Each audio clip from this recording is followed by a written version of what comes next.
Hi, this is Ryan McCaffrey from the official Xbox magazine, and you are listening to the Xbox 360 Solocast podcast. And if you are hearing this, it means you are cool.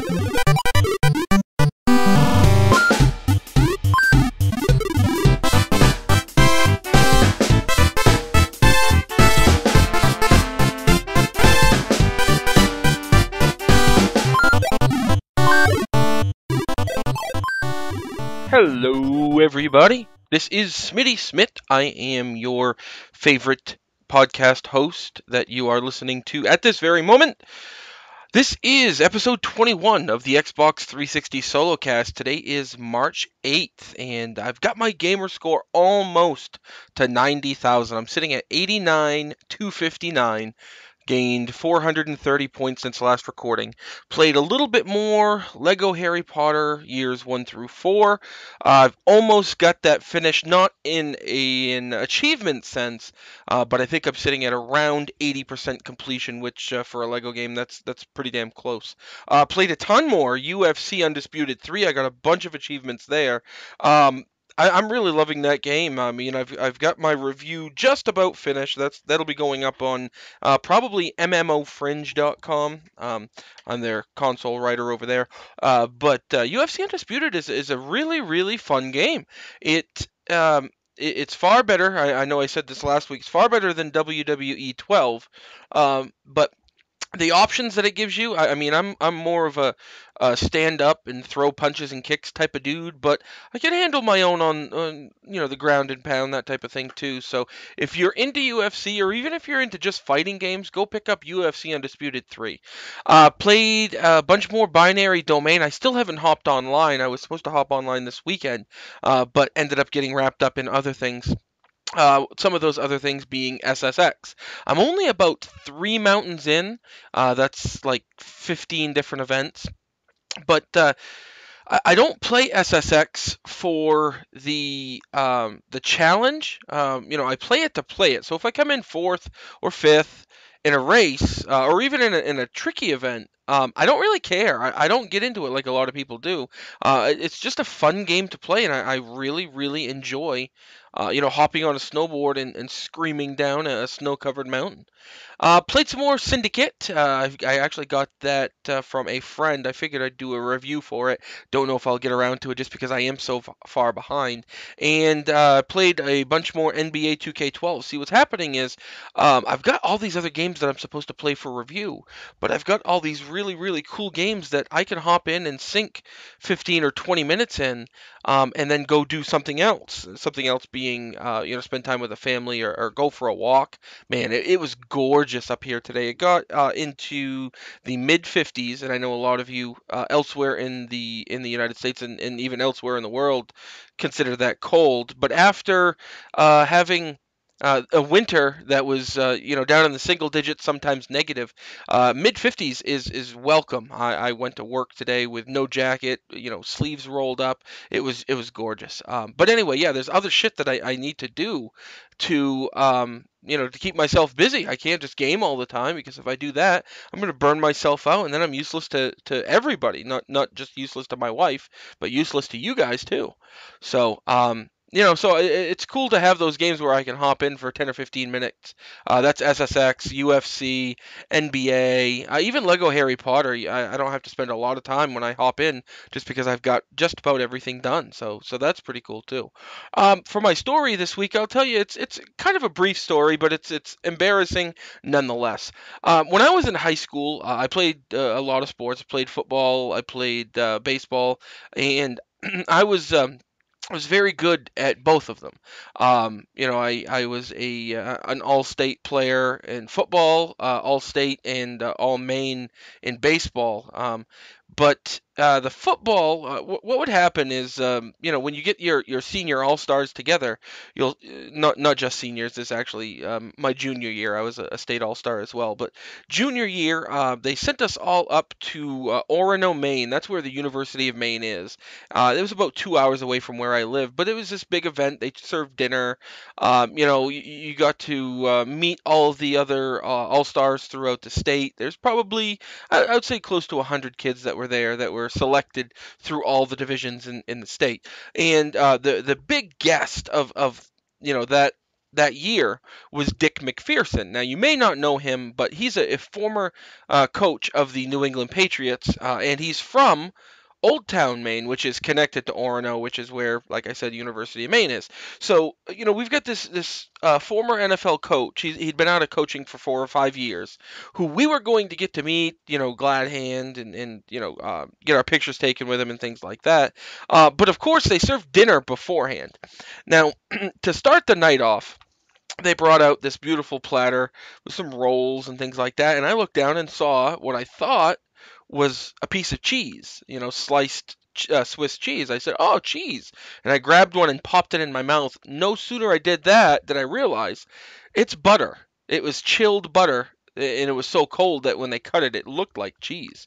It had the knife edges in it and things like that. So I've got this giant clump of butter in my mouth, and I'm just going, "Oh my god!" And everyone around me is losing it, laughing. And I'm sitting. There were two of us, two other people with me from my high school team that were there with their parents and girlfriends. We all brought dates and things like that, and everyone's just losing it. And I'm about ready to vomit because I've got this giant piece of butter in my mouth. So that was the way I started my night. So I should have known something was going to happen. Well, now they get calling up all these players. My last name is Smith, so I'm towards the end because they go alphabetically. So they're around, I would say, the B's. They had just started doing it, and I really had to take a piss.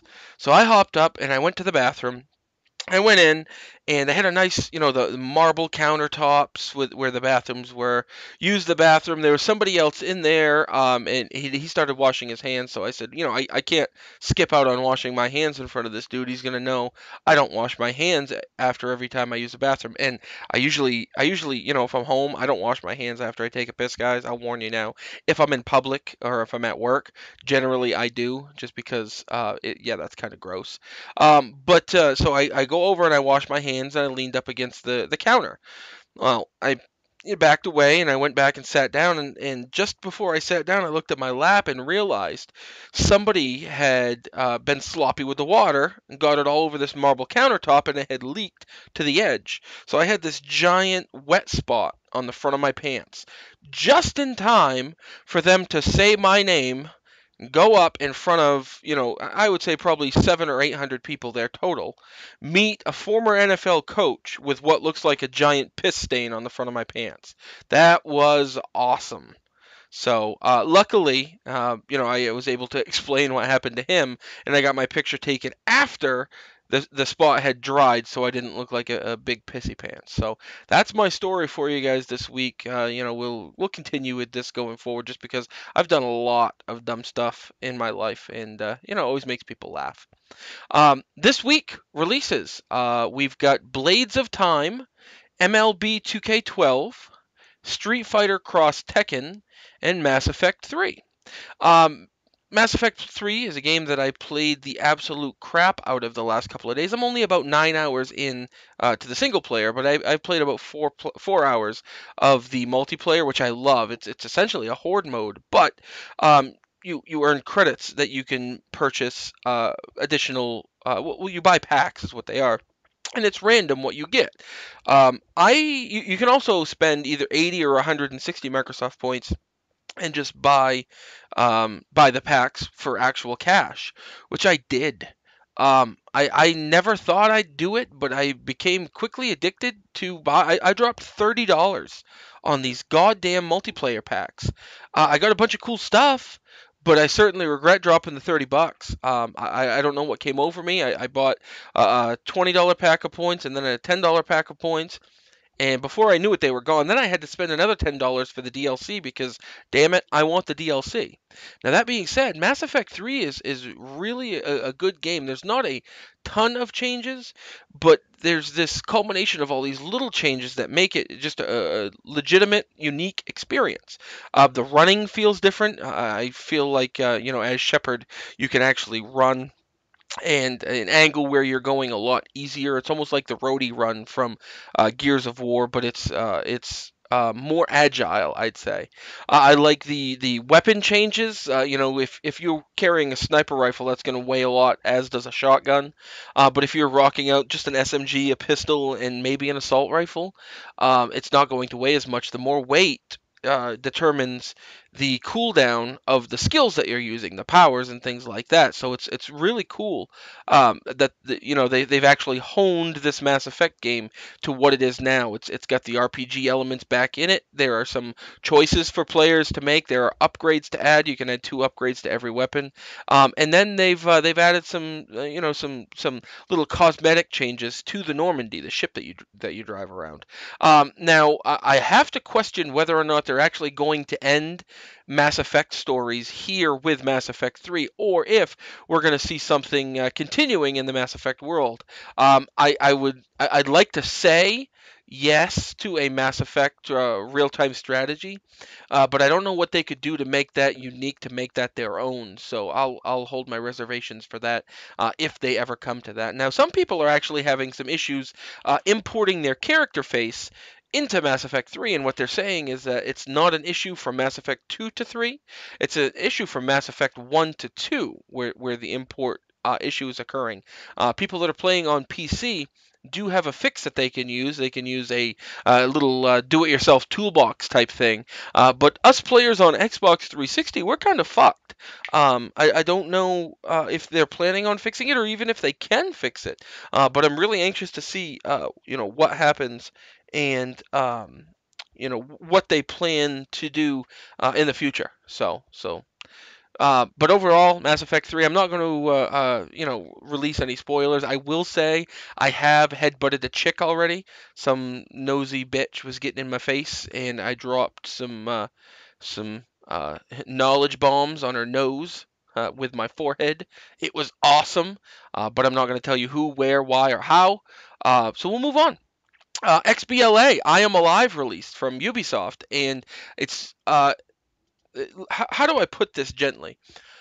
All of the big sites are giving it shitty reviews. All of the other sites that are just happy to get a code are giving it good reviews. When I first started writing reviews, I was guilty of that myself. If I could go back and review some of the games that re-review some of the games that I've reviewed from early last year, just uh, games that I was just wide-eyed that, oh my god, they sent this to me for review, and as I get playing it subconsciously, my review is actually affected. Two Worlds 2, for instance, I think if I could review that again, I wouldn't give it as high a score as I initially gave it.